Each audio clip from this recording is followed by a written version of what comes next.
Welcome to Afterlives with Kara Cooney, in which we discuss ancient Egyptian history and relevant current events that we think will be of interest to our audience. I am Kara Cooney, and I'm a professor of Egyptology at UCLA. This podcast is separate from my teaching and research roles at UCLA. In recent years, I've become active in communicating with the general public about the history of ancient Egypt through lectures, interviews, social media, books, and guest appearances. This podcast is my opportunity to take the kinds of deep dives into history that are not always possible in academic formats.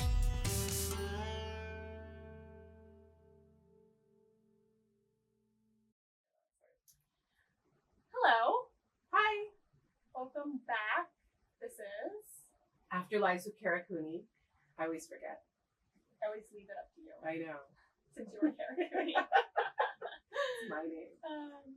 So today we have a very exciting new episode about the Egyptian harem. The harem. Bum, bum, bum. It will invite hours of discussion and drama and contestation and controversy.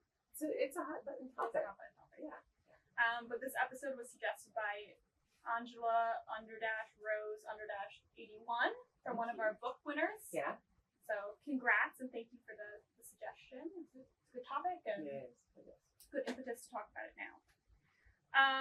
So briefly, we'll get into like more specifics later on, but can we just, what is the ancient Egyptian harem? If you could define it in a couple sentences. Well, the first problem that many people have with it is assigning a word that comes from the Ottoman Turkish institution of controlling women for one man who's ruling the state, the harem, and applying that to the Egyptian situation in which you have a collection of women who are all serving the sexual, romantic, and entertainment needs of one man who is leading the state. Mm-hmm. So the use of the word harem seems to strike some as inappropriate, but the harem in Egypt is nothing more than a collection of women, not all young and nubile, some young and nubile, some procreating, some probably perimenopausal. Yeah, mother, king's mom. Right? Some menopausal and cronish, if we may. We can discuss that word. It's a charged word. And you collect all of those women together. They have no households of their own. They're not mistresses of their own house. And they are collected together in different palace settings. And they are there to serve this one man, the leader of state, the king. So, okay, so you mentioned mistress of household. Yeah. So Nebet pair is usually this title that the elite Egyptian woman has. Yeah. And how is it usually, what's the responsibilities that usually get tied to that title? A Nebet pair is an owner of the house, female owner, Nebet with a T, just like Smurfette, right? So Egyptian is the same. So Nebet pair, mistress of the house. And it's like being a housewife, but a little bit more, right? She's somehow the institution of the house. She's controlling if there's any servants or slaves in the household. She's the whole running. Usually the household would have land associated, which she would have access or control over all of those. Yes, and her children would inherit whatever the household earns. And if her husband has a profession of some kind, he's a king's scribe or something more important, like even a vizier, she is mistress of his house while he is off on assignment or at work or doing something, and she's keeping everything working fine. But she's in charge of her own household. She has to work with her husband, of course, but in this patriarchal society, which we can never get away from. But a harem woman has no such household. She shares that household with a variety of other women and children, and maybe even other elites who hang out in the palace and come there with their kids, right? So it's we have evidence for elite children being raised in. And so one has to assume that if you're collecting these women together, you have to organize them in some way, hierarchically. And we don't understand exactly how these women, we don't understand at all how these women were organized, except that the king's sisters king's daughters and sisters at sometimes have a higher position. And sometimes non-royal women have a higher position. But there is a hierarchy of sorts, a pecking order, if you will. And so instead of having your own household, you're in competition with all of these other women. you can have extraordinary power in this harem, or you can have very little power and be somebody who's almost like a pawn of other women or butlers or other administrators. Yeah. Mm-hmm. Yeah. And there's always associated lands to these. We're going to talk about the Egyptian terms for what we're calling the harem. There's like associated lands and, it's tax-free and all this kind of stuff too. So then you have to assign, I think when you're talking about the lands that are in association with the harem, you should talk about the harem in association with a place or it's an institution, building, but it's also a building or a set of buildings, like a compound, if you like. So then if you have a compound of a harem, like at Medina Garab, right, which is a known harem near the Fayum, then there's a compound where the women are collected, where they live, where they do craft work, which we will talk about. And that compound then has agricultural lands that maybe surround it, or maybe agricultural lands that are owned by it but are not necessarily in that vicinity. And all of the produce from those agricultural lands that have been given in endowment are then going to go to serve the upkeep of that harem and those harem women. Yeah. So the reason we know about this, well, and why are you asking me about this? What's the evidence? We have some textual evidence where it talks about the land associated. Land essentially. Like you'll put aside certain land for it, and you'll have titles, right? Titles, and then certain. I'm thinking of the later like Ramessid texts where it talks about the land not being taxed or more land being given to them, and it's kind of like giving land to yourself, though. Yeah. Where does the land come from? If you're able to pull land and then give it to the harem, it's kind of like a money laundering thing in a way. So you're giving it to the palace, but not directly. You're like, I'm giving this to harem women. And who are the women in the harem? But your own elites, daughters, sisters, wives, daughters, sisters, not mothers, daughters and sisters. Yeah. Okay. You briefly touched upon this, but I want to get into it more. That the term harem is from the Ottoman context. And so why historiographically, yes, why has the term been applied to ancient contexts in general, but specifically the Egyptian one? Yeah, you know what I mean? It's kind of like the Supreme Court when they once said, you know pornography when you see it.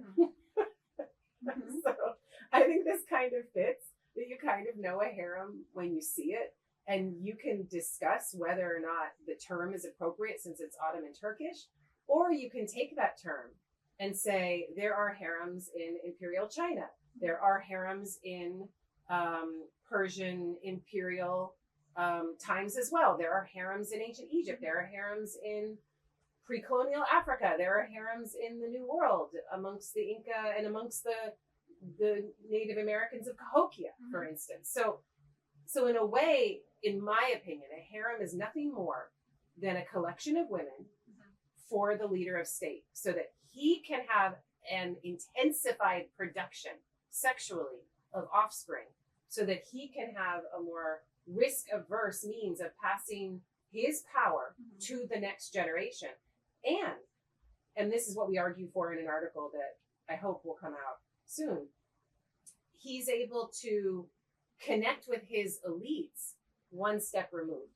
So the elites send a daughter to his harem, and the king accepts that daughter, has sex with that daughter, has offspring with that daughter, seals a compact with that elite in a sense. The elite is now invested in the health of the king's household, and the king is invested in the health of that particular elite and that elite doing well. So it's a political linchpin through marriage. So, we always say that the Egyptians didn't send their daughters out in dynastic marriage, and they don't until later. In the late period and other times, then you do see this happening. But for the most part, the Egyptians keep their daughters in the household, marry them themselves and their sisters as well. And that's a way of maintaining a strict power. But if the elites send their kids, then it's like a whole bunch of diplomatic dynastic marriages, but on a hierarchical level. So the king is up at the top, elites are down here, but the elites are all like, how's my daughter doing? How's my daughter doing? It's kind of like sending your daughter to a nunnery. in a sense. Which is, so when I was doing research for this episode, and I was reading actually a lot about Ottoman harems, and there's a couple, diaries from British ladies going to the Ottoman court and seeing the harem and saying it reminds them more of a nunnery than actually like it being super sexualized. Yeah. But that it was actually a lot of not sex happening. It was just kind of, he was keeping them away from other men. So he doesn't mean there's stories of certain, kings being more sexual than others, but that a lot of it was. Which goes back to the root of the word, yes, which we think is from haram in Arabic, which means forbidden, separate, away. And so you are not allowed into this institutional space as a normal elite. This is haram. And so some people argue it's connected to the idea of women. But it's a complicated etymology, but we'll go with the haram for now. And so it's like a nunnery. All these women just closeted together with no power, competing with one another, collecting secrets maybe to give back to their fathers. I'm sure their fathers used them as happening. Yes, lots of soft power, lots of spying, lots of. Go on. In the Ottoman examples, they talked about the queen mum having, the daughters getting married to people out in the provinces. So then it's like they're spies essentially, marrying the elites out in the provinces, and then they would come back and share secrets and, have updates, and that she was kind of in a way, she had a lot of soft power, no official titles, but almost like a vizier. Yeah. She knew what was going on. And if you're one of the king's favorites and say you get elevated in some way and he wants you around all the time, which is what every elite is going to want for his daughter. That's the elite wants his daughter to become the king's favorite and wants her to then bear the next king, right? That's the goal. Yeah. So then you're a father, the grandfather of the next king. That's a great automatically thing. Elevate position. Yeah. But then she would be pulling all kinds of information if she's able to listen in on stuff that's going on, another intrigue, and her father would also gain information in that way. Or if she has the king's ear to also make, push him in a certain direction too, perhaps. Yeah. Or other associated people. Yeah. So my whole thing with harem is, how is it different than just a palace? Because I think of all these things also happening in palaces and the courts and royal courts, and because a court is a collection of different elite families. Like think of Louis XIV, and he breaks the back of his elites and he makes them all come to Versailles, puts them into his velvet prison in a sense, gives them all little apartments, makes sure they're all watched over by his administrative class that he set up and empowered. And it's a different. The function is very different. It's not a collection of women for his enjoyment. If those women are there for the king's enjoyment, in a Christian context, it has to be done in a different way. You can have it, but most of those were off at the hunting palace where you could collect some of the women that weren't meant to be in good society. They were in the fringes of society. But there is an interest in keeping the king's sexual activities separate from the elites, which is super interesting. That having the king sleep with the wives of elites is highly problematic, but sleeping with their daughters unattached, that's going to create less political trouble. And also, the king sleeping with anybody, having sex with anybody, is making himself vulnerable. It's stripping himself of clothing. It's putting himself in a situation in which he is supposed to be focused on one thing and not on keeping his sneak up. Yeah, someone. So he's got it. He's putting himself into a very difficult situation, and it's so it needs to happen somewhere safe and secure. In a harem.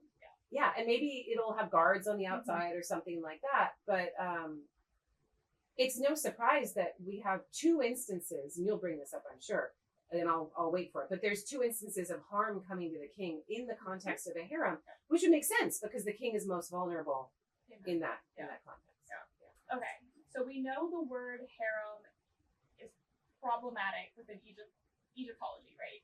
Egyptologists don't like it. Some people hate it.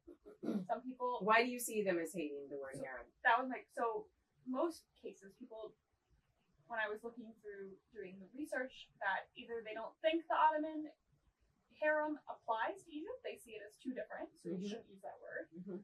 Or I think in most cases it's the Orientalist kind of notion that it has too much baggage. Yeah. It has this, it's us Orientalizing Egypt and applying this term that doesn't, it's not, It is somehow denigrating the Egyptians, and it's problematic. That it's just sexualizing them. Yeah. In this way. So my counters for that first. Yes, the Turkish harem is different. So is the Chinese. So is the So you advocate Persian. for a broader definition overall. Yes, and it's not just the way the architecture is formed. It's not the number of women necessarily. There are many different kinds of ways of creating and institutionalizing a harem.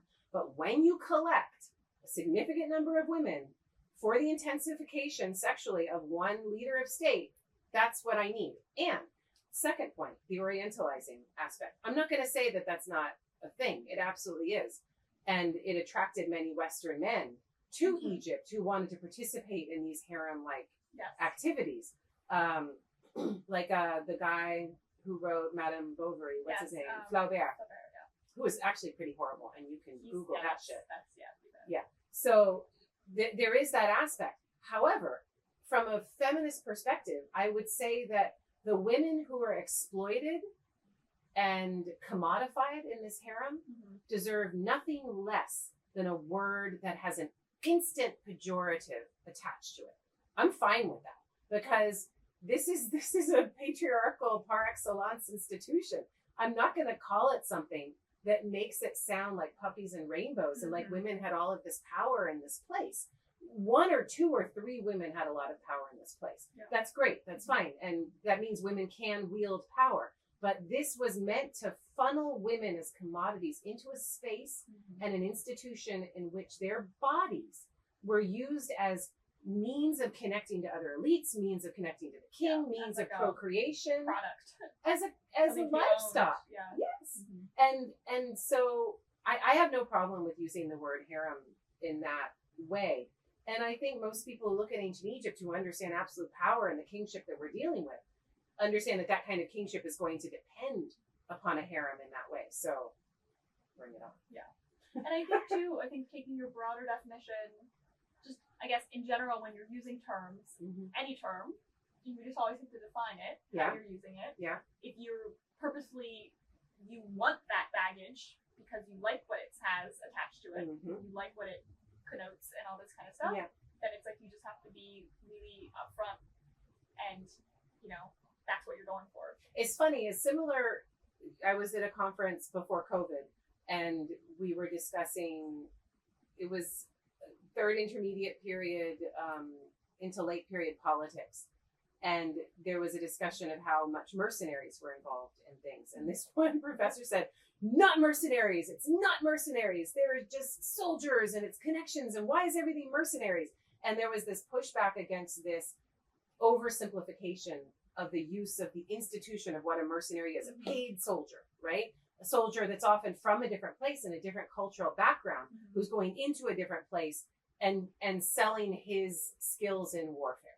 And sometimes though, you can push back against mercenary because mercenary has negative connotations instantly attached to it. And it means that it might be oversimplistic, overly made into a prime mover of how cultural change can happen. But that doesn't mean that mercenaries aren't there. Or what I think is most hilarious with people who push back against terms. They're like, oh, I don't like this term, I'm going to use this term instead. But then how they define that term and they use it is exactly the way the original term was used. They just think they're not using the, you know what I mean? And they're not going to use harem, but they're going to talk about it as if they were using the word harem. So they might as well use the word and be upfront with their biases. And postmodern historians are taught that they're supposed to avoid their biases. And so if they're going to avoid their biases, then they're not supposed to use words like mercenary or harem. Those are mid-19th century modernist terms that are imposing our modernist ideas onto the ancient world. And so there is an attempt to move back from these terms. However, I think we need to return in an anti-racist, anti-patriarchal sense. I think that these words need to be held onto, messed with, creatively seen and felt, we need to creatively work with them. Made complex. Mm-hmm. I think too, I was reading a couple articles about people misinterpreting the Ottoman harem. Yeah. And actually what the Ottoman harem was and how it changed so much before pre-Suleiman and after Suleiman, it changed completely. And that I think in a lot of cases, Egyptologists or ancient Near East historians are using the misconception and applying it to then Egypt. Yeah. So it's like double. It's so it's like if you're using the term, that if you actually look into it, it's it can be similar, and there can be ways of using it appropriately. And, yeah. I mean, and it's true. There are massive differences. The harem of imperial China was extraordinarily different from the harem of ancient Egypt because their system of state and government was very, very different than that of ancient Egypt. That's fine. But it's still a collection of women brought in for the sexual intensification of the leader of state. When one of the articles about Egyptian harems I read that argued we shouldn't use the word harem was that the isolation of women were different. Yes. But then in one of the articles I read, we'll put all these in the show notes. Yeah, it's interesting. One of the articles I read about the Ottoman harem, she says that's not right. That the men couldn't also go outside. Like if you were an elite person, you couldn't just walk around the city. You always had your posse with you. Like you had and your it was the same at Versailles. Women, you as a woman, you couldn't just walk around ever by yourself. You always had people with you. And if you were an elite man, you also weren't going anywhere by yourself. So that was for everyone. It wasn't just for people of the harem. The one thing that seems to trip people up, and you might have a question about this, is the eunuch. Yes. Which I men find extraordinarily interesting because the eunuch appears in the Persian harem, the Chinese harem, the Turkish harem, but it does not appear in the Egyptian harem. I remembered my question I was going to ask you. Oh, yeah. Because it kind of deals with this. And it's that when we were talking about like European courts and the king and who he could have sex with and stuff, I feel like Christianity and like marriage customs play so much into that where Egypt didn't have those. No. Until the Ptolemies. Yes. But so Christianity isn't necessarily a prime mover. But yes. But marriage customs of like how many people you can be married to, if there even is like a marriage ceremony, or was the king just like, you're mine now and that's it? Yeah. So like looking at European courts, who the king could be with, when it was like secret and stuff, but like for in the Egyptian context, there wasn't any secrets because you probably wanted your daughter to be chosen. And I think there's some ambivalence there actually. I think that there were elites. I think it's the same as the nunnery. Or sex wasn't as locked down. Okay, we have so many things going on right now. Sorry. So wait, no, this is so interesting, and the eunuch, right? But then that plays into the eunuch because then you're not worried about. It's so interesting. So we have to hit the idea that sex wasn't as locked down in Egypt as it was in other places. Let's start with that. So and come back to the father being ambivalent about sending his daughter to the harem because that's super interesting. So in Egypt, you don't have harem. In Egypt, you don't have veiling. Yeah. You don't have virginity tests. You don't stone women before if they've had premarital sex. They seem to be cool with. There's none of this Leviticus, Deuteronomy style laws of if you're raped in a town, they could have heard you cry for help, so we will stone you kind of stuff. But if you're in the river test. Yes, exactly. But if you're in the countryside and you cry, no one could have heard you, so we won't kill you there. And so there's none of that control of the female sexuality. And I've wondered about this and worked through it in my Women in Power class and in my own writing. And the conclusion that I have come to, and you guys can let me know what you think, but the conclusion I have come to is that in those places where the females are more tightly controlled, ancient Rome, ancient Greece, Rome's for the elites is a problem. Yeah. That's its own. They at least could do divorce. They did divorce with abandon, and after they were married, wow, did they have affairs in the elite circles. But anyway, but let's take Greece, Levant, Mesopotamia. The control of the woman is there in the legal codes, and it's super strict. You can also argue that the competition vis-a-vis elites was also much more ramped up than in Egypt internally. That's less centralized, yeah. And you could also argue that land ownership itself is more prevalent amongst medium to low level elites and everybody else than it was in Egypt, where I think many have argued, and this would include like Joe Manning's recent the Open Sea book and other books about economy in ancient Egypt, that land ownership in Egypt, while it did exist, was not as prevalent for mid to low level elites, and there was larger institutional temple, palace control over land. With less land ownership. Yeah, you would like be leased land. You would be leased land, yeah. So and the lease could be passed down. Yeah. But it ultimately was owned by something a larger institution. Yeah. Which means that say you're that lower elite and you have a daughter who's just had sex with the neighbor kid, right? Neighbor boy. She had sex with the neighbor boy, right? And you're like, oh crap, but you're supposed to marry that other boy. And you just had sex with neighbor boy and everybody knows it. But it's not as devastating. It's not as devastating. You don't know who the dad is. Maybe she gets pregnant. Yeah. Who knows? She's having sex with multiple neighbor boys. We don't know who dad is. It's possible.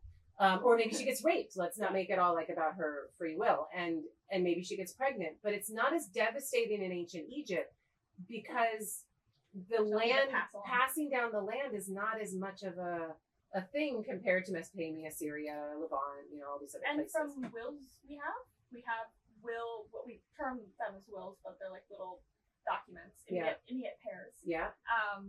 These will documents, they would, give land or objects to all their children. To women as well as the eldest. So, women brought money into the marriage as well as a boy. There was more, distribution of the resources upon the death of the father or mother. The mother would, if the father died, the mother would get everything, and then she could then give it to her kids. Or we have evidence of people being disowned. Yeah. Or adopting kids.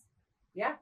That maybe aren't theirs, that are from the husband's first wife, and it doesn't seem to be as only my kid, my firstborn, Totally agree. Yeah. And Jordan knows, and she's my lead TA, teaching assistant in Women in Power, that I'm always harping on.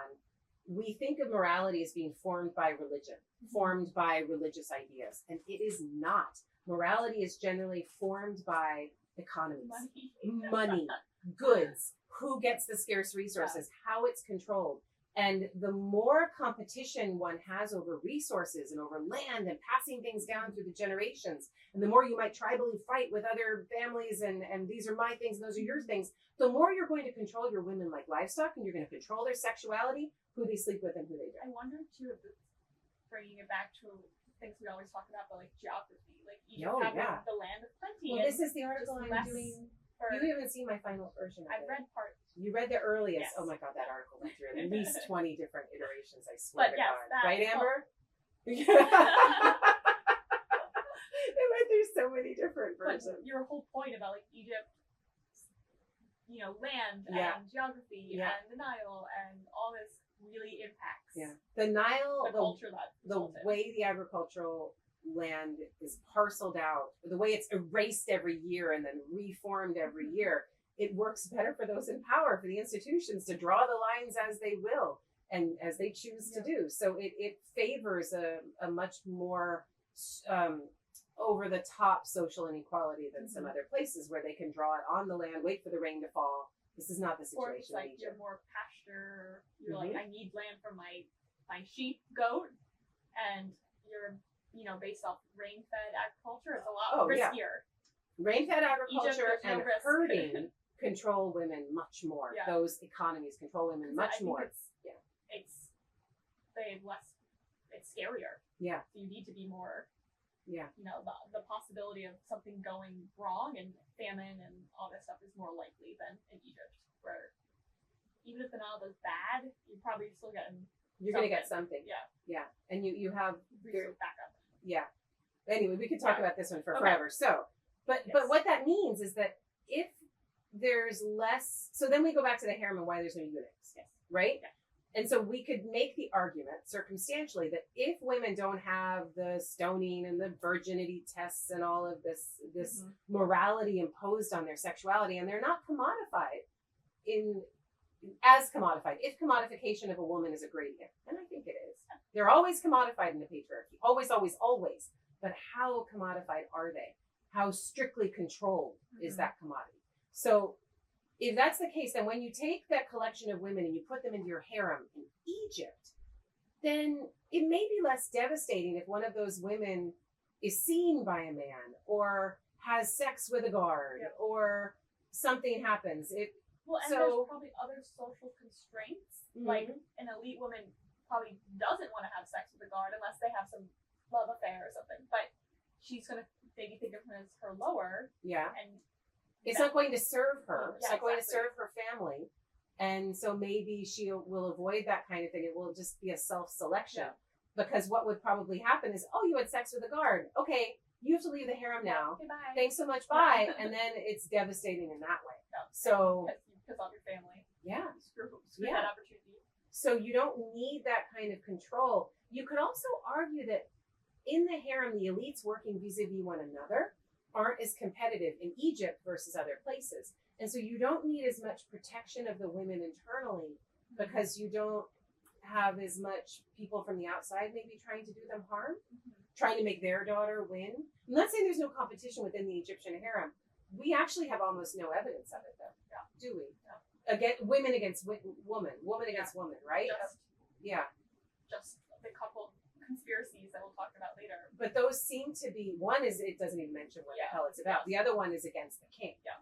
And never do we see anything like a woman poisoning another woman's baby or a woman bad mouthing another woman or something. Yeah. And when we say women, please keep the asymmetricality of patriarchy in mind. That we're probably talking about 10, 11, and 12-year-old girls who are placed there on purpose at a young age because they don't know shit and they're much more malleable and easily controllable in the context of this institution. But if I know 12-year-old girls, and they're mean, so I can only imagine what that place was like. Yeah. That was awful. Like whoever was the HBIC, like. And controlling that? Yeah, truly like a nunnery. And controlling these young girls and trying to get them in line and understand their place. Yeah, the older girls, you know, mentoring younger ones and you're the odd man out or something. The sexualization of the very young is so much a part of this institution. And I wonder too if there was even girls pre-pubescent being placed there as like in prep, like that they've been promised. They're given. Are they given at their first menses? We have no idea. We have no idea. Do they wait or do they send the girl early? Do they have agreements that are all verbal and never written down? With the royal it children could be from birth. If because they were that elite enough. We also know from other texts that there were high elites that were raised in the harem nursery with alongside the king, and they're like a king's brother in a sense. Or there's wet nurses for the king, right? And those wet nurses might be the mother of one of his elite blood brothers in a sense. And so that kind of lifestyle is completely possible. And then maybe in that context, one of the daughters is there and becomes sexualized at a young age and is sent to the harem. Do they send her? Does it happen in the palace? None of these things are known. Yeah. None of these things are known. But they don't want us to know. No. And that's the point of the word. It's haram. It's now that's the Turkish Arabic, right? So that's fine. But the point of this institution is the Egyptian terms because they also go there. kind of line up. Do that. That's perfect. So what are the Egyptian terms we have for this institution? Well, give me your first one. So I have EPET. Yeah. Which I tested really early.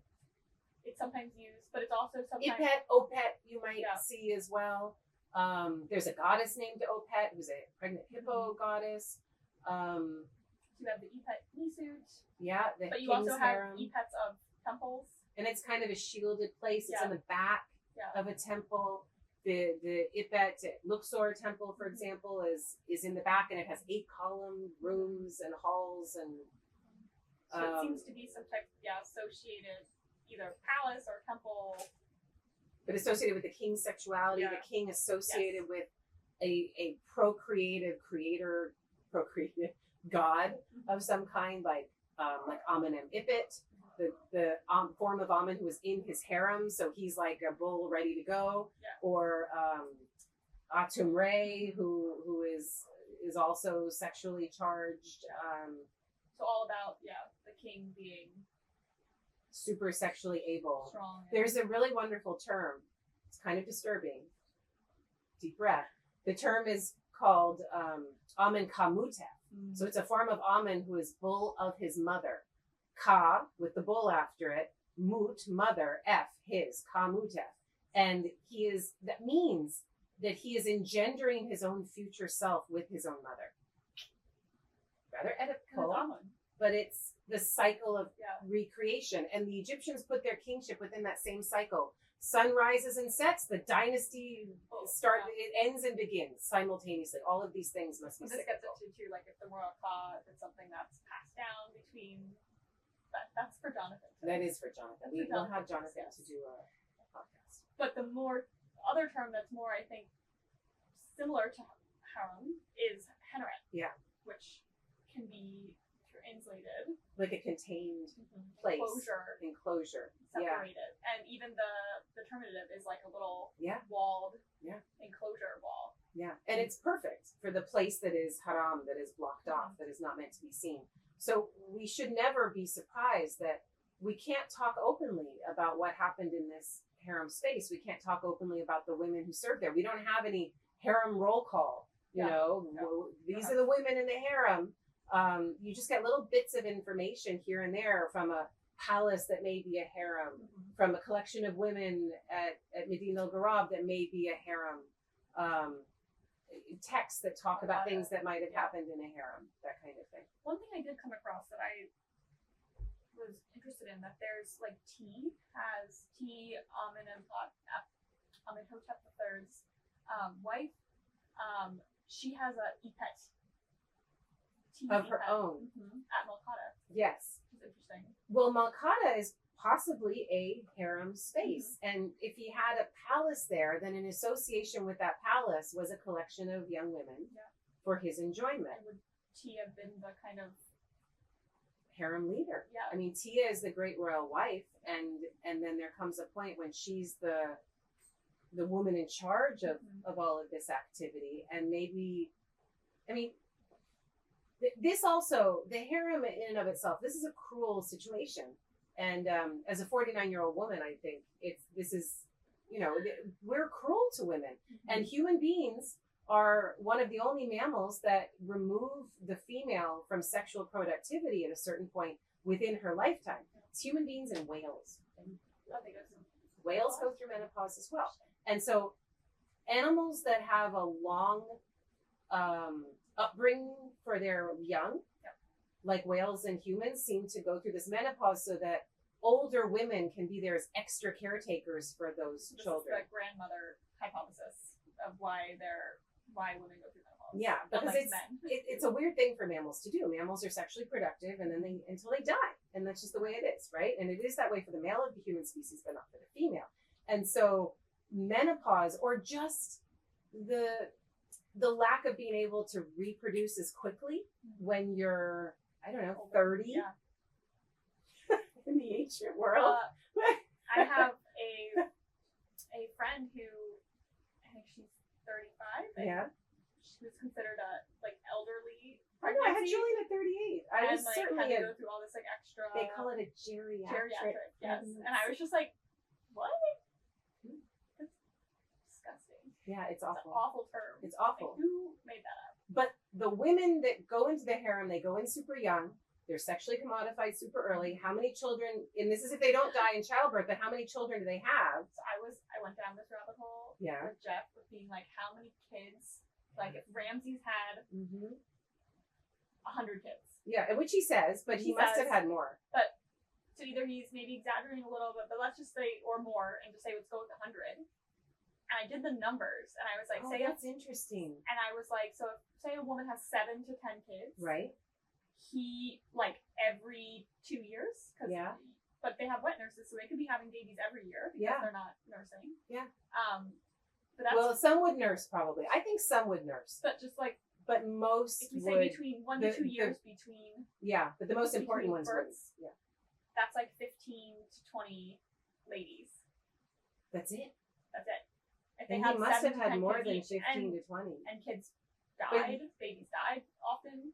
I wanted to go over this. I want to go over this math again with This you. is I just think that's very- super interesting. But I was like, can we do the math? And then I went down a rabbit hole of recorded births and how many. And there's, as of 2016, there was a woman in, I think in West Africa, where she had verified 50 kids herself because she had twins, triplets, quadruplets, like all these things. And she was on there was other women, like in the 1800s, who had close to like 75, 80, but it was unverified. So I went the like verified numbers. Maria Theresa of So- Austria, the Empress of Austria-Hungary, had like 20 kids. Yeah. It's insane. Yeah. Well, my It's dad's insane. one of 7, and that was in the 50s. So Okay, so let's say you enter the harem at 12. yeah, Let's say you have 7 kids. But You 12 you might not have 7 kids because how You're often still- is the king going to you're visit still only you? like 35. But how often is the king going to visit Well, you? You're going to have exactly. less kids probably because how active can the guy possibly be? Some of the women may have had 7 kids and some may have been lucky to have 1. And then they Yeah. reach a certain age and they get kind of retired, put to pasture, if you will, put to the other duties of the harem. Yeah. If they were super important like Tia's daughters were both elevated to her highly placed daughters were elevated to great royal wife to sleep with their dad. And don't tell me they weren't sleeping with their dad. People try this. And I'm like, well, then why are they wives? But anyway, we can discuss. Same with Mentuhotep II. And because- Akhenaten elevated so- 2 of his daughters. And then Tia becomes more of like a harem leader, like a matron, like an abbess. You know, But more of a somebody Nebbit who's pair. more of a Nebbit pair. She's in Probably, control like, of the doing whole all the show. institution Exactly. And And maybe up to running that the point, household, planning the maybe up to that such, point, his mother Mutemuya was Doing it, organizing the whole yeah. thing. I don't know when Mutemuya died, but your mother would be in charge. Then your older wife would be in charge, your great royal wife, and there's this whole pecking order of how things work. And how does Tia feel about that when she's got to organize With with her whom husband. her husband is sleeping? But she was never alone. But I She was feel like never we're the only wife. projecting maybe a bit, because if that Yeah, was just we how it was, It's they true. might maybe No, didn't care. No, I don't think they Do you didn't think care there's because inherent there's jealousy? always, and this goes back to the idea of how did elite fathers feel when they put their daughters Yeah. into this institution? Because they knew what they were taking from them, which was the opportunity to run their own household, have their own husband, have those the possibility of those 15 children, because the husband's always there. Yeah. Whereas Yours. putting the kid into that lonely situation where she's one of many girls who gets to see Like, their into partner, the lion's den. I don't know, once every month if you're lucky, then that's not a nice place to And everyone's probably really be. mean to you when you Yeah, first come in. yeah, Or do you come in with like a cohort of like girls your same age and like grad you- students, like, like grad students, and you bond. you I'm bond sure with that you do. cohort, and then the older ones are mean to Yes. you, and you slowly like work your way. And we're up. not even talking about the nitty gritty of what it's like to lose your virginity to the king, and in what context. Yeah. Is it group Awkward. sex? Is it orgiastic? Is it alone? Is it? We have no idea. What if you're like a 12-year-old girl and you're married to the king and he's like 70? Ramses II was a thing. Just gives me Mormon vibes. It does. And so there you are with the 7-year-old dude, and what if he can't get it up, and how do you deal with that? And then we have to bring in the mandrake, and does the wife come in? Are there people like helping Watching. along? I just don't even, Watching, you know? telling you what to do. Because sex in this context is meant to be procreative at Yeah, all it's costs. not like love No, happening. Yeah. no. I mean, I'm sure but there was. I'm sure the king sometimes fell in love, and I'm sure there were little passions. That these things always happen in a court setting, and we always have this in our history books, but we don't have it for Egypt. We don't. But it must have happened because humans are humans. But it's But sometimes not. And that's fine. yeah. Yeah. But I don't think the fathers would have been super keen on all of this. I think it would have been a sad life. Was it the oldest daughter, the youngest daughter? Yeah. We have no idea. We have no idea who But was think sent of to all these the things. things they could have gotten from it too, from that connection.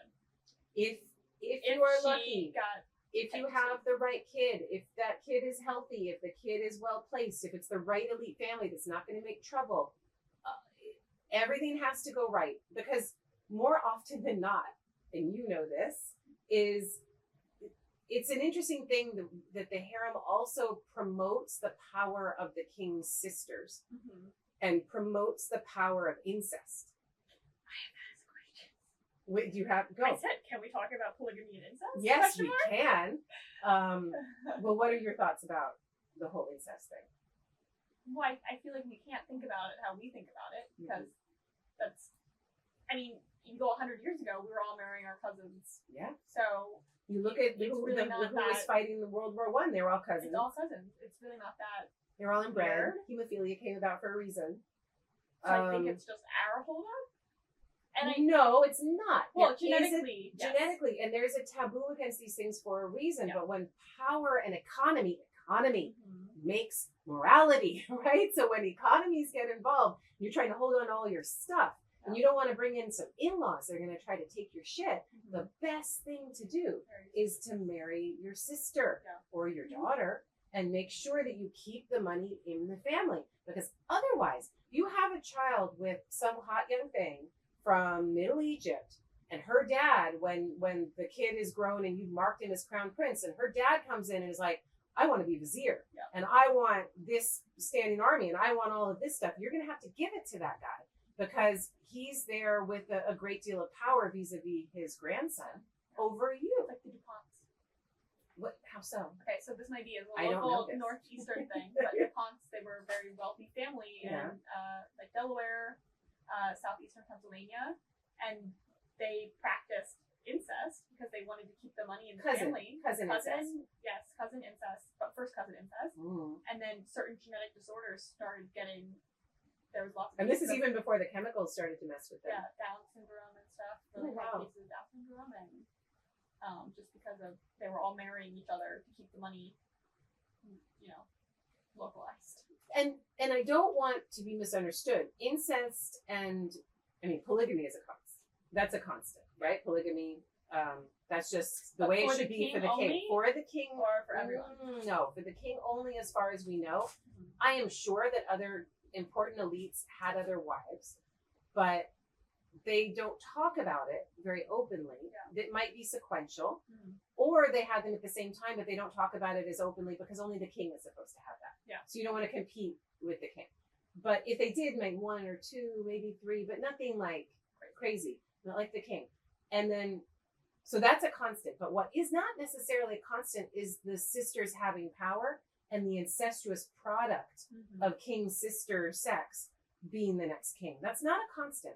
And it's a push and pull that's super interesting. It's so interesting. So sometimes you would pick not that era. Yes. So there are time periods when the incest is ever powerful, like the 6th dynasty. The sisters are running it. And at one point, Pepi the First is like, I am done with these sisters of mine. They are a pain in my ass. Brings in 2 women from some other, Pepi 1 and 2. Yes, Anksa and Pepi 1 and 2. Same name. And their name means... It's easier for him. Like Pepi, their name essentially means Pepi. Pepi makes me live. Yeah, Pepi is awesome is their name.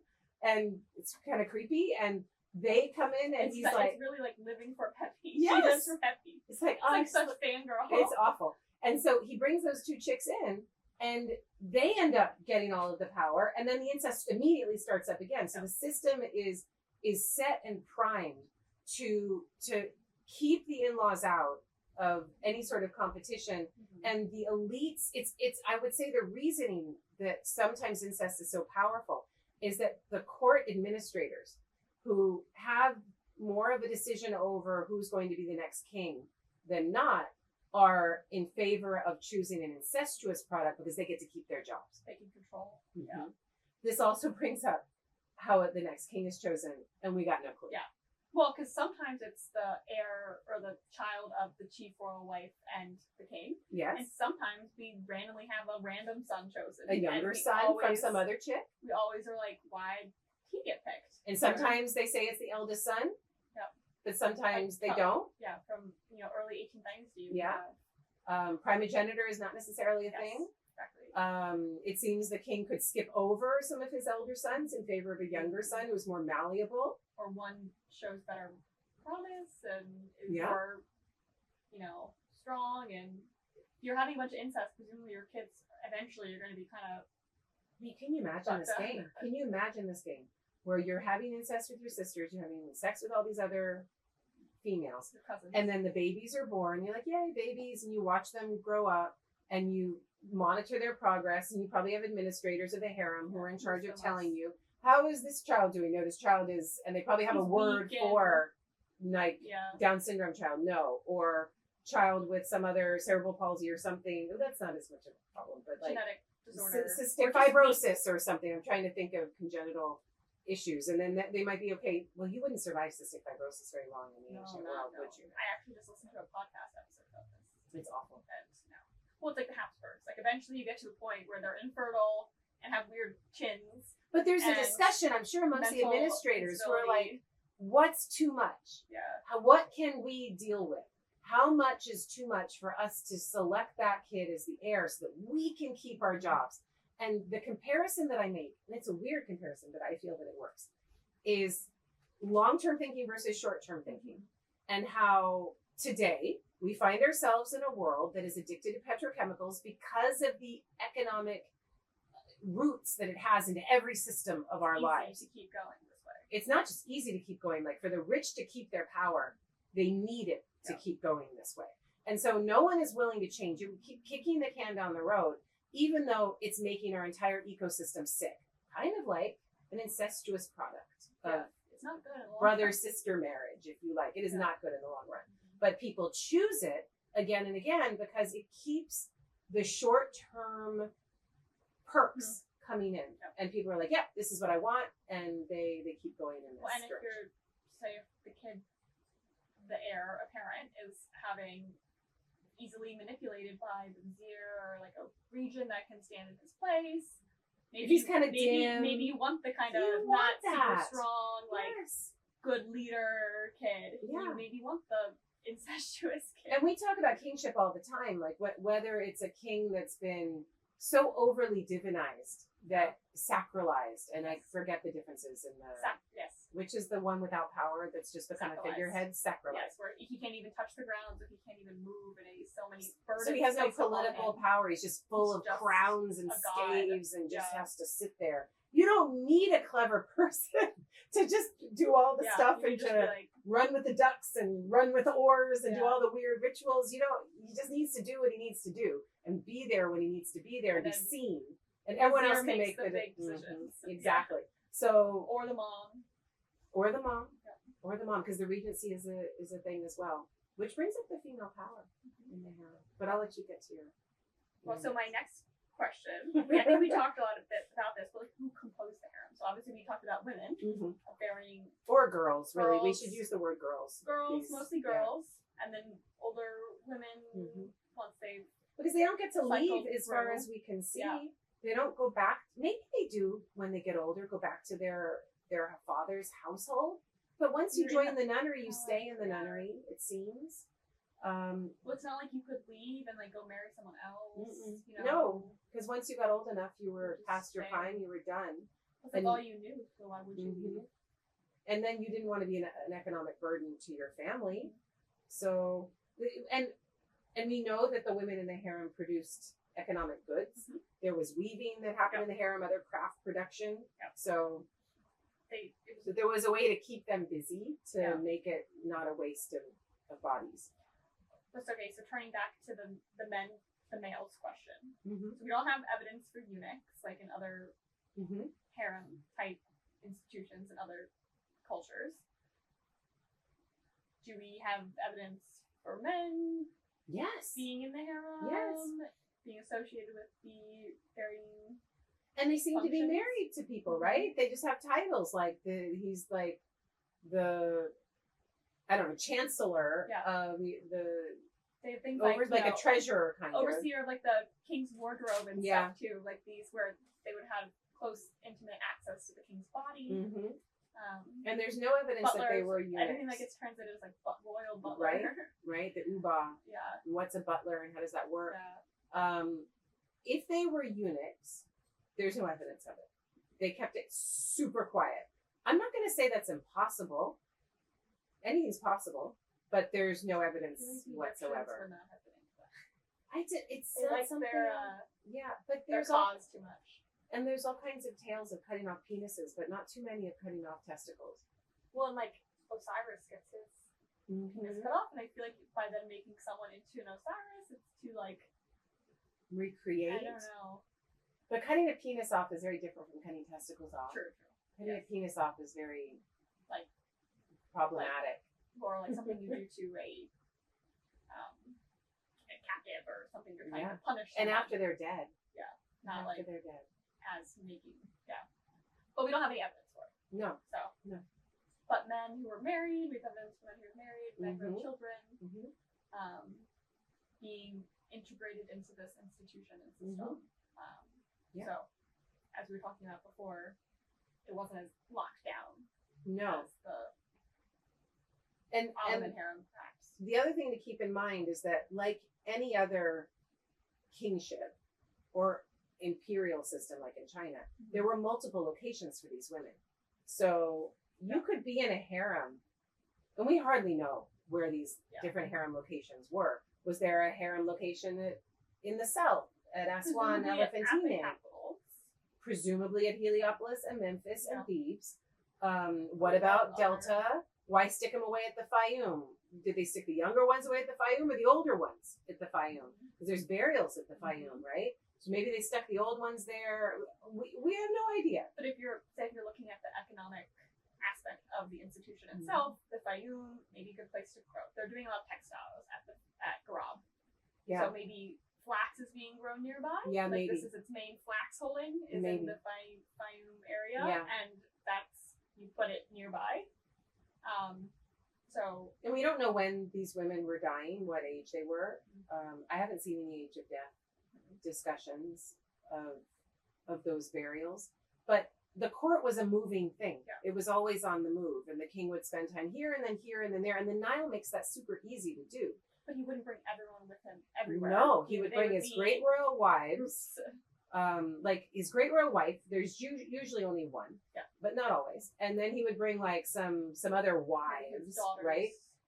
Maybe some daughters, and travel with them. Maybe some sons, and then his close administration. And he would go and visit all of these different women in different places, and what the expectations were. We have no idea. Coming, like, let's get ready or something. Yeah. And then they must have all. How long did he stay? How long did he stay? What was it like? How did they set that up? Did they make themselves all beautiful and like sitting there like looking like they're? I'm just thinking like Jane Austen stuff where you're like pretending to like do needlepoint while the king walks in, like, oh, how does the king like stand up curtsy? Like, no idea. I have no idea. I mean, you know that we have images from Medina Habu. There is a depiction of harem activities at the Temple of Millions of Years of Ramses III in the Syrian-style high gate, the very front on the second and third stories. And there's another one around west, right? So the eastern high gate and the western high gate. I think it was a ceremonial harem space. Okay. I think he collected there with women, but I don't think that was a harem. I think a mud brick palace that's cool in the summer and warm in the winter and is comfortable is where you want to be rather than a stone structure. It's more of a formal sort of show-off place with a window of appearances there. I'm sure his ladies would all be there like hanging out. They were all collected there during important feast days when that temple was used for processions and the beautiful Feast of the Valley and other things. I'm sure that they were all there and hanging out the windows, and he would be seen going up to visit them and then would come down. But on the walls of this these spaces in the second and third floors of these gates on the east and western side, he's shown hanging out with them. First, they're shown super young, prepubescent, or just they're naked. And which we know. Or with garments that are open. Very, open. But they're not depicted as like adult women. No, they're not. They're depicted as women that are just like a teenage body, teenage woman's body. And they're naked, but they have all this headdress stuff going on.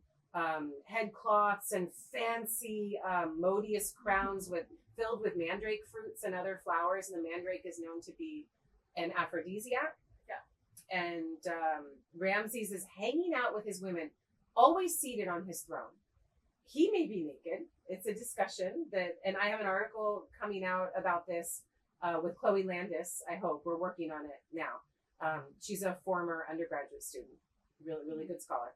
And he's sitting on his throne and playing senet. It's like a chess, an ancient Egyptian chess. And they're standing there in front of him, and they're just playing this game together. Sometimes they play instruments, not in those scenes, but in others. And they're just kind of hanging out in the palace, and it shows this touching. He'll like reach out and chuck him under the chin. There's one place where he just grabs her by the snatch.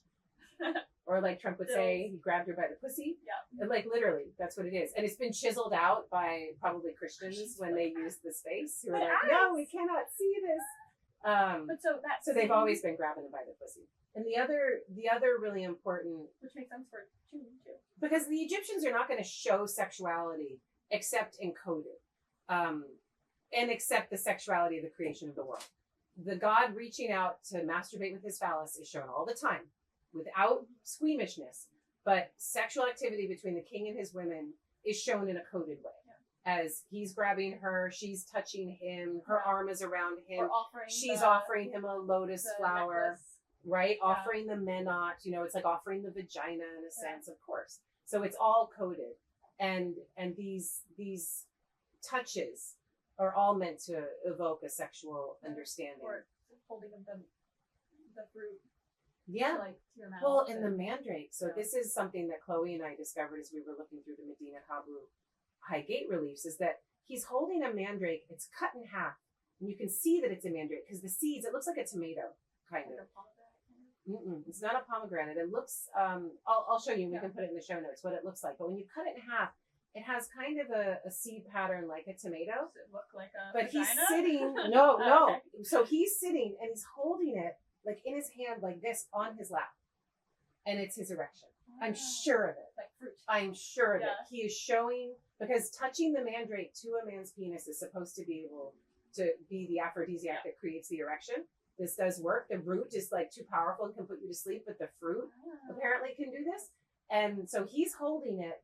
And instead of showing the king with a giant heart on, which is not appropriate for the rules of decorum in an ancient Egyptian temple, they show him holding the mandrake. And they show it cut because that's the part that's effective. That would be, and it's the seeds. Yes. So interesting. Very cool. Okay. I'm totally switching topics back to like economic and harem. It's all about the money. We talked about textiles, that we have some evidence for textiles being produced at these institutions. Yeah. What else were they doing? What else do we have evidence for? All I know is the textiles. What else is there? I only know textiles. And like associated, like obviously they had associated fields of grain. And, but they weren't working in those fields. No. They weren't sent out to work. But we don't, textiles was the only so if they're doing textiles, and we have with us here a textile specialist, I mean, what kinds of textiles do you think they were creating? Fine linen. Fine linen. Never. Which is what? So it's super fine, like gauzy quality. Like think of thread count when you're buying sheets. Yes, very high thread count. Very, very thin, fine threads. Or if a low thread count, then very thin, young flax. Yes. That's woven in a gauzy way so that it's see-through. You don't, stamp it down tight so that you're leaving it purposely a little looser. But we have from Garab and stuff, we have a lot of the textile tools still there. Yeah. That we know was going on. And they might be buried with it, with the spinning tools. Rolls, that's right. Spindle and whirl. Yes. And like the spinning some textual evidence too, talking about the types of textiles. And to use this as my pivot, evidence of foreign ladies in the harem possibly making, using foreign textile techniques. Oh, and maybe bringing their wool weaving traditions. Wool weaving, and we have evidence of them, a royal lady from afar being married into and coming to the harem, but bringing all of her attached women. Yeah. And they come, and we have evidence of, them. Oh, so that's why when Amenhotep III marries some chick from West Asia, she brings like 300 people with her. Because it's not just to serve her, they're also economic producers, and in a sense. And there's like lists of them with their Asiatic, Northwest, Semitic names. being related to the institution and producing textiles. Interesting. And just because, so this is an interesting note, and you can add more to this, but the idea that the Egyptians strictly wore linen is wrong. Yeah. They only showed themselves strictly wearing linen in tomb contexts, which is most of what we have. And fabric, most of what we actually have is from the dry deserts, from a tomb context, right? And so you don't have wool preserved because you're not supposed to bring that unclean animal's hair into your tomb. But the Egyptians loved a nice pashmina, nice soft woolen garment. As we both know, having been to Egypt, it does get cold. It gets cold, at night, and linen's not very warm. No, it's not. And we have evidence for wool at Amarna in the workman's village and stuff. So there is evidence of wool. It's just in these very specific contexts of the temple or the tomb. It's just linen that we're going to be seeing. And I guarantee you that at the nice parties, people would have worn wool because it took a dye very well, whereas linen doesn't take a dye very well. And you can wear something colorful and you can be more fashionable. We haven't hardly any evidence for any of this. But say from the Amarna letters, we have all this evidence of textiles being gifted back and forth between the great kings. Yeah. And, Hurrian, Hittite, Mitanni kings gifting all these colored textiles to Pharaoh. Yeah. And, what was happening to those goods once they got to court? Did he dole them out to the elites? Would you show up to the party wearing your new Mitanni, garment? And it was... And what better way to make those high cost, highly controlled goods than to have your own women make them when you weren't there to sleep with them? Yep. And I could have used a harsher word in this context, but yeah. Well, because they're so commodified. This is so commodified. All these young women being put to work in this space. Otherwise, and a nunnery is no different. Weaving textiles. A nunnery is no different for controlling the family, controlling the bride price and how many bride prices you have to pull together, and putting the woman or the daughter into a space in which she might actually earn you some money back. But yeah, these really fine textiles are part of the royal gift exchange. They're weaving the nicest stuff, and that's what you're gifting to Babylon and the Levant, and you're getting really nice woolen textiles back. And so I would also suspect that these women are not just weaving linen textiles and woolen textiles, but I bet they're also making collars out of flowers and other things, right? Because we have all of this evidence of those collars and the kind you'd put on your head, the garland, the floral garland. Maybe they're making wigs. I wouldn't be surprised, right? Wigs of human hair. Their own hair, do you think? Oh, of the lesser women in the harem or the servants or something. Yeah. Because wigs were a big deal for the elites, and if you have these women producing, maybe when you're pregnant, you give your hair. Yeah. Okay, now we're really hypothesizing, but really we're thinking economically about how to commodify the women best. And if you're making wigs out of human hair and the woman doesn't have to look attractive because she's just given birth or gotten pregnant, then that's a good use of her. Or your head shaved anyway because you're wearing a wig. So maybe you let it grow out to a certain length, cut it off, that hair goes to make a wig, and you're wearing your super nice wig. So you don't need your own hair. But yeah, so besides textiles, I can't, at least from what I know, I don't know of any specific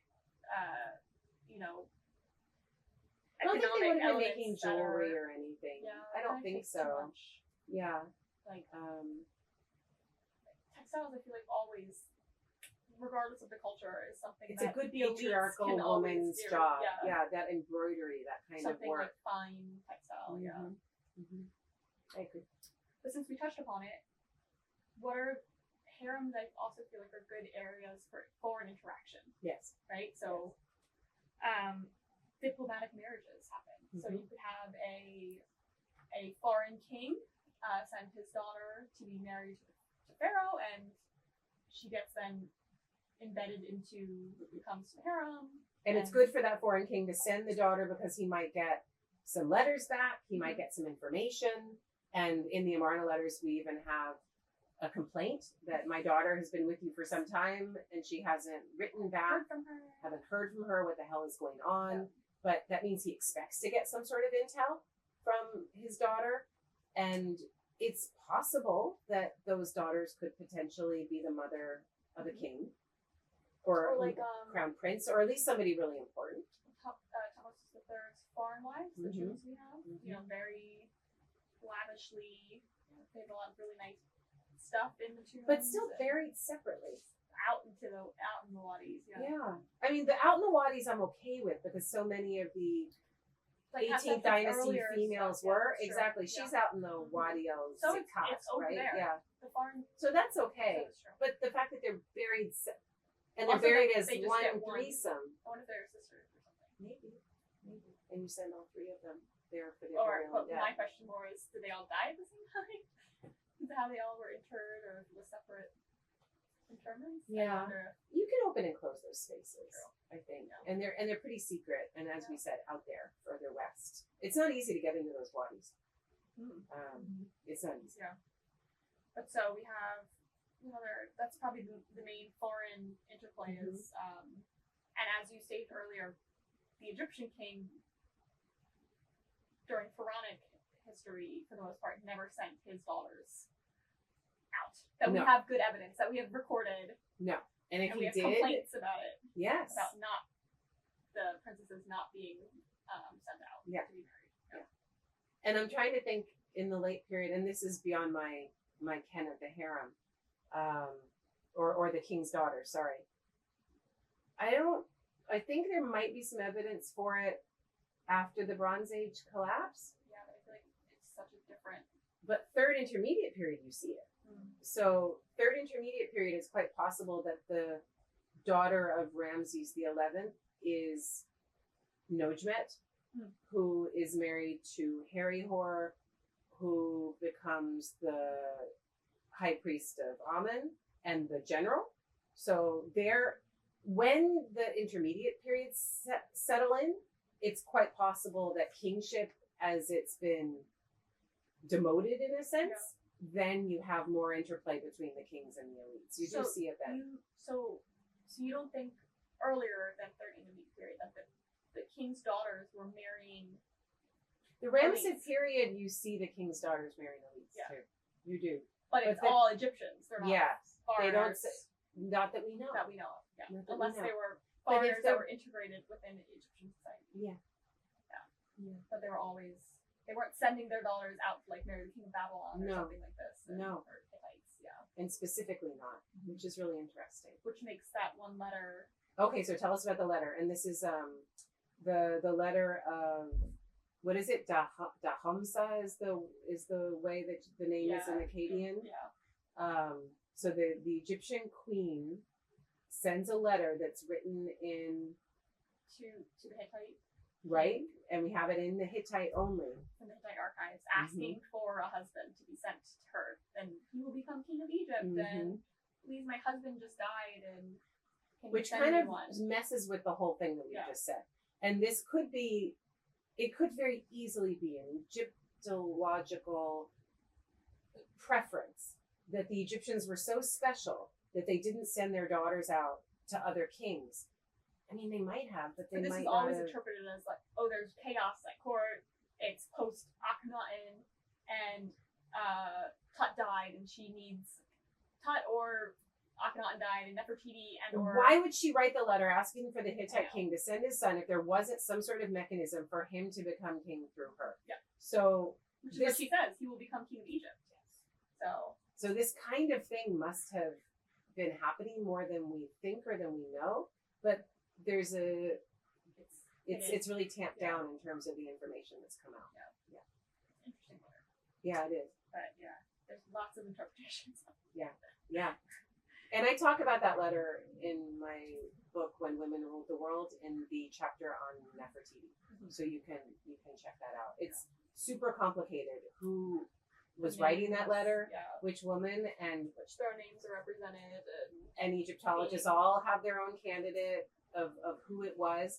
So most Egyptologists say that this is probably Ankhesenamun, who was formerly Ankhesenpa'aten, and a daughter, Tutankhamun's wife, after he's dead, and maybe a daughter of Akhenaten.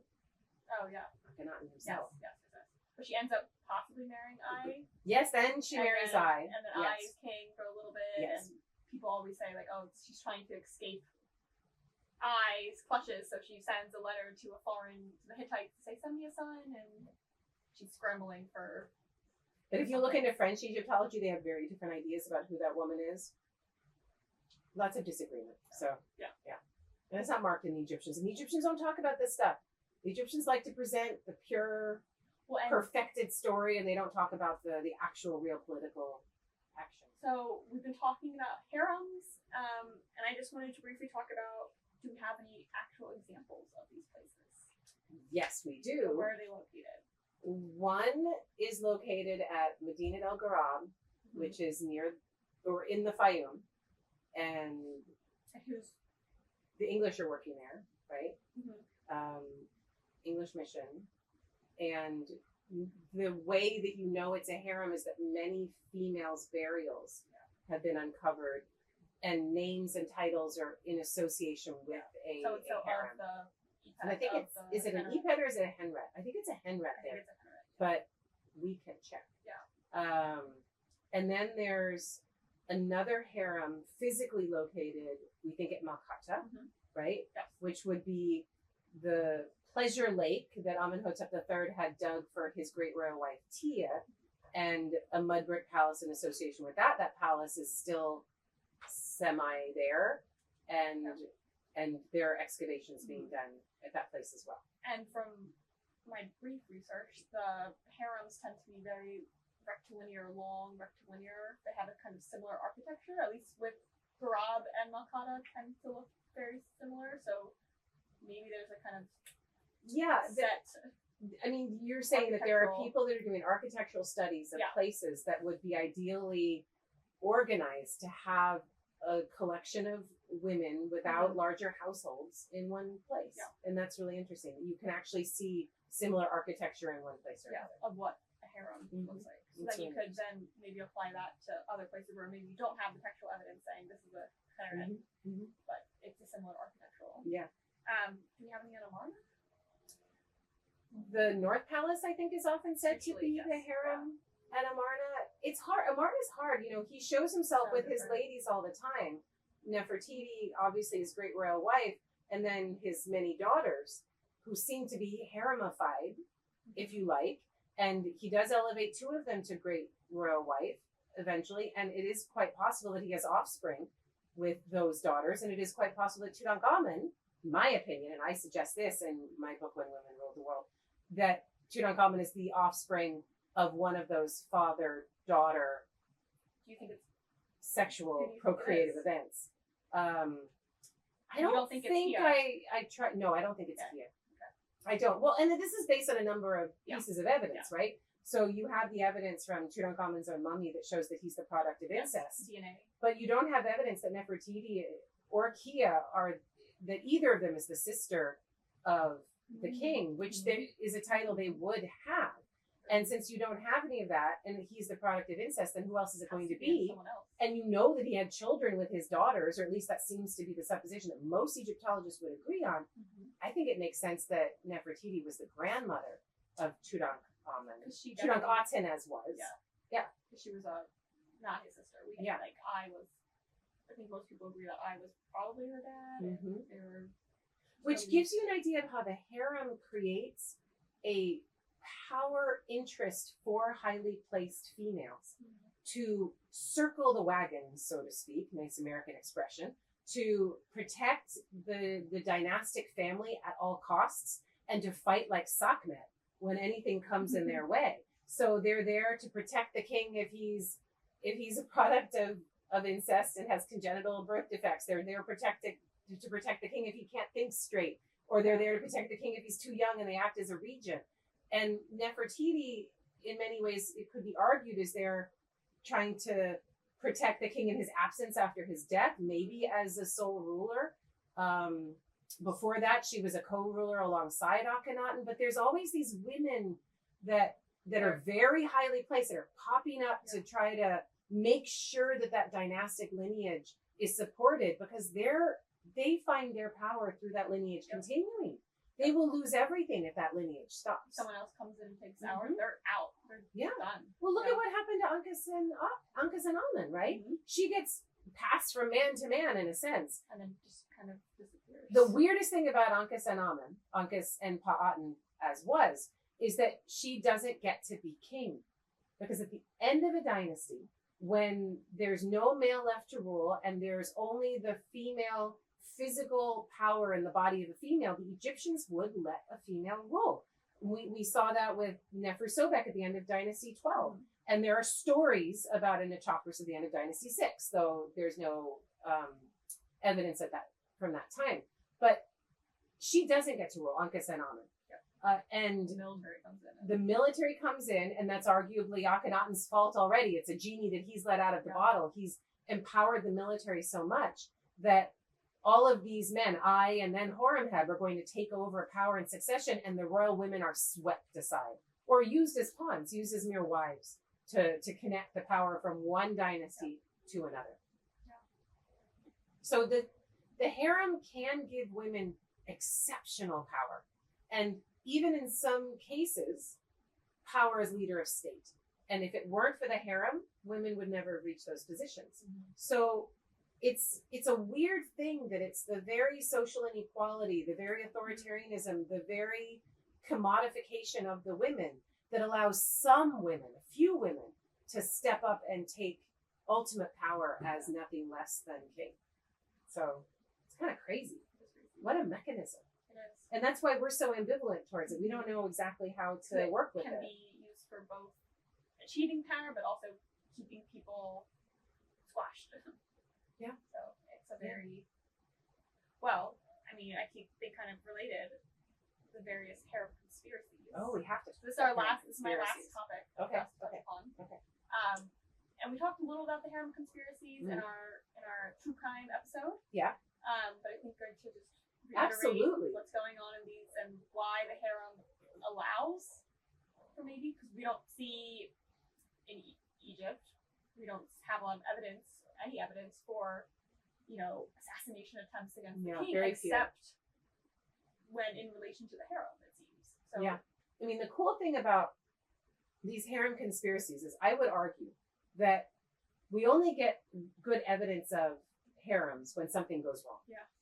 So harem goes wrong, and we get all of this documentation from the time period of Ramses III, or probably Ramses IV, because Ramses III is dead. And we know this because there's a big cut going across his neck that goes all the way to his vertebrae. So we know that he got killed in this harem conspiracy. And his toe hacked off. Yeah. Interesting. So he's trying to fight, and how's this out? But anyway. So when things go wrong, you can see that things are off balance, and that there is competition vis-a-vis elites. There's competition of one king's son versus another king's son, and they have entourages, and they have plans for how to get a king's son onto the throne. That's the imbalance. But what that implies on the other side of it is that the harem was there to create a balance between the king and his elites.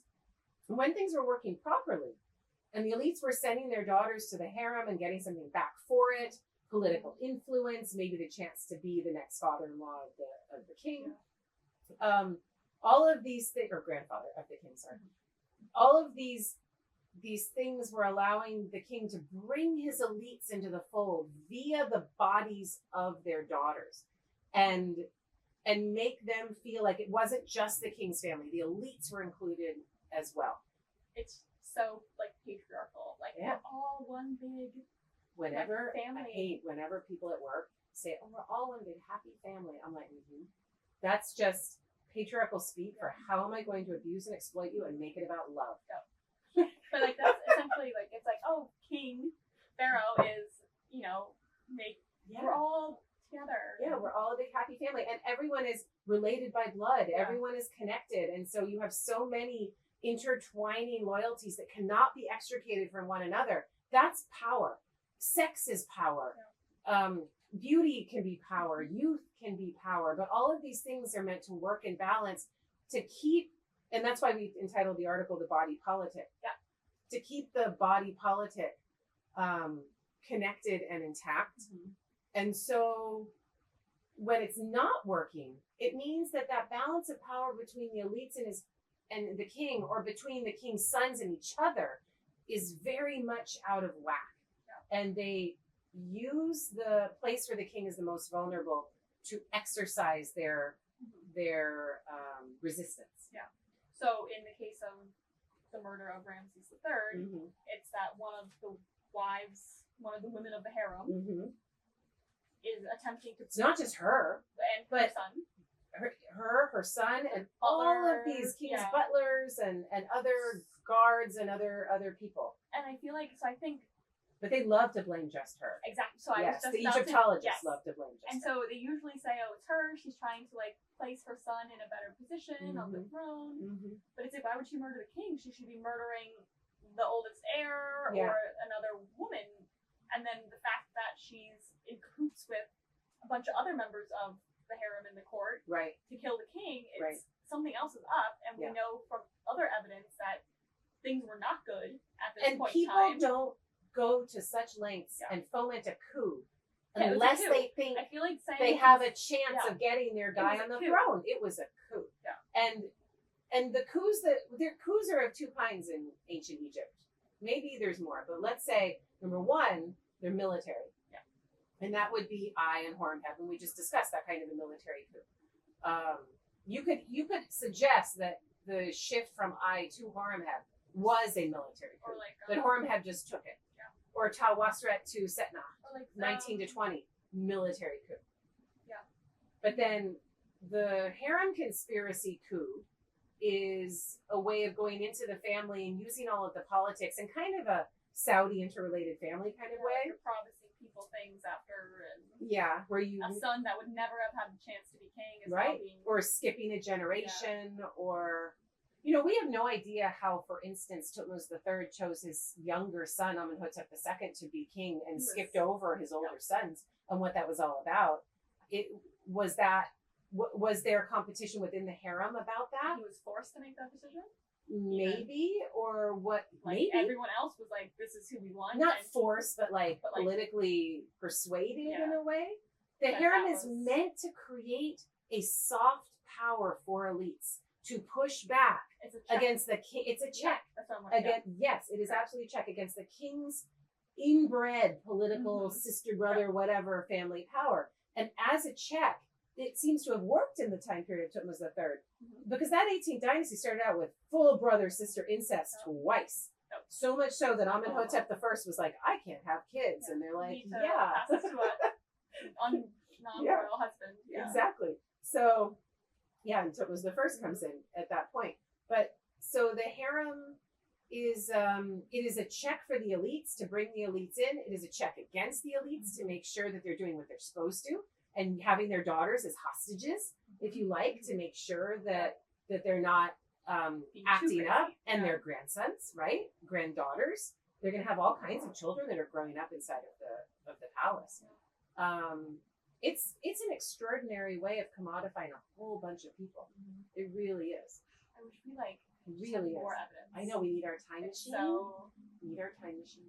So fascinating. I know. Yeah. You just want to go back and see what it was like. See what it was like to be in a harem when an intestinal scourge happened to visit, and everyone had dysentery, and people were dying, and babies were dying, and do they pack up the most important people and bring them to someplace safe or something like kids. that? Yeah, right? Some sort of outbreak, or what it was like, and there could be plague. I don't know, but so some sort of outbreak like we're dealing with now, or say a poisoning or a rash of poisonings where people are like, why are the babies dying and what's going on? And then they bring in the magicians or the witches to try to counteract that kind of magic.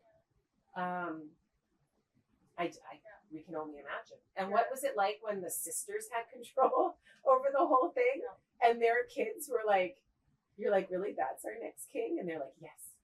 It's giving me like Cinderella, right? Like the stepsisters. Kind of Game of Thrones sort of vibes. And trust me, we don't know who breastfed when and where, but we can imagine that the Egyptians knew that breastfeeding kept a baby alive longer, because if a person lived to adulthood, They have all the antibodies. They have all the stuff. The breast milk has all of the antibodies. When you wean a child, that is when that child is most prone to a childhood disease. So you're going to want to breastfeed those most prized boys.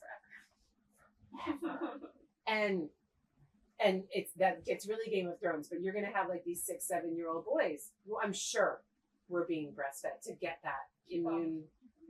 And the Egyptians wouldn't have seen it that way, but they would have known that when you wean, you create the potential for serious sickness. Yeah.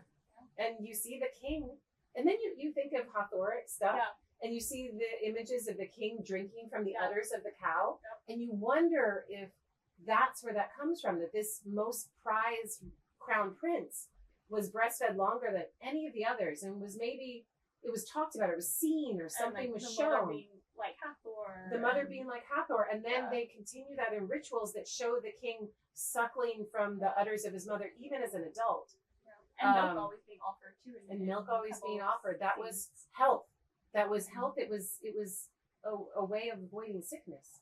So there were all kinds of things that one could connect to this harem in terms of power and sex and how intertwined it all is. It's fun to think about all the court intrigue that would have been happening and all the drama. Oh my goodness, the drama. We can only imagine. We can only imagine. And the kind of slander that people would have tried. Gossip that was going on.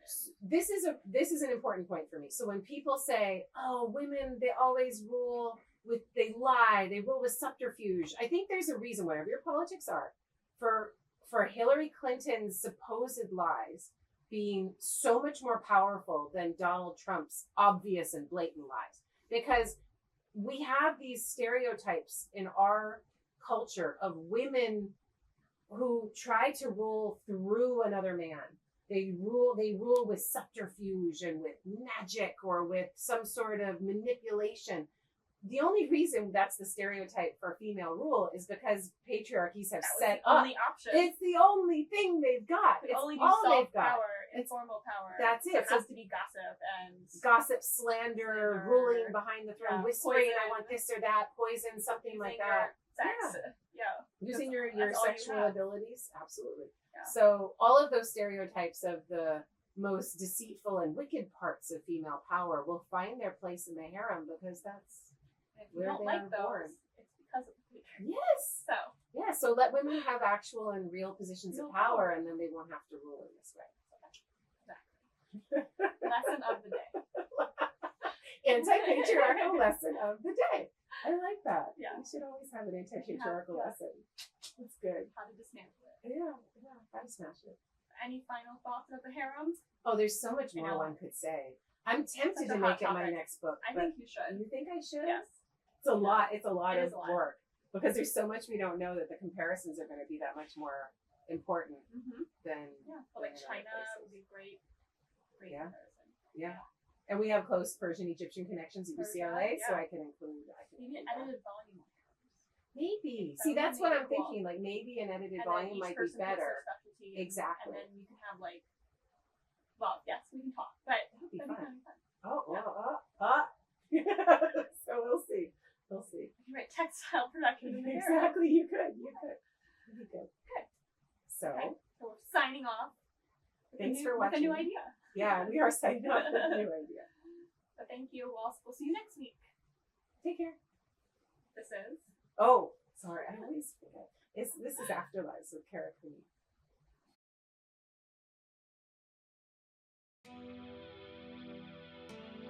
Thank you to our listeners for your support and for subscribing wherever you listen. If you enjoyed the show, please leave a 5-star review and help raise our profile and let others know about it. Send your questions related to the show and topic suggestions for future episodes to karacooney@gmail.com. You can find the video version of the show on my YouTube page, and full show notes will be posted in the podcast section of my website, karacooney.squarespace.com. And for that, thank you, Amber Myers-Wells. There you'll also find info on my books, upcoming lectures, and you can subscribe to my newsletter. You can find me on Facebook at Kara Cooney Egyptologist and on Twitter and Instagram at Kara Cooney. See you next time on Afterlives with Kara Cooney.